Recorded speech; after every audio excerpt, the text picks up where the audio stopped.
Hello everyone.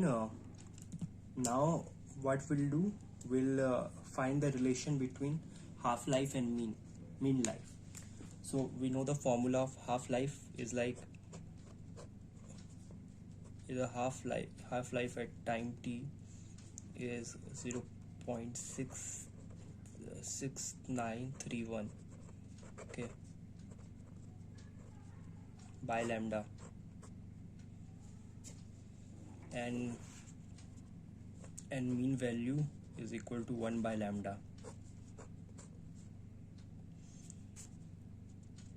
And what we'll do is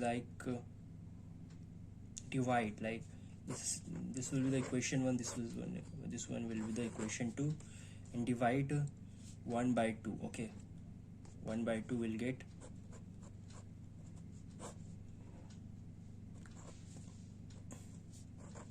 0.6931, okay, and 1 by this will be the half-life.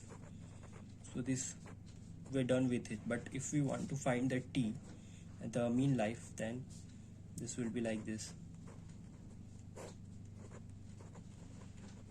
And after doing the calculation, we're left with,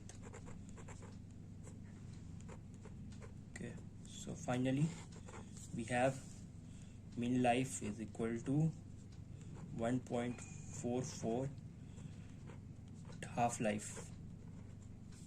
So this is the thing we need to prove, and we already had proved. Thank you.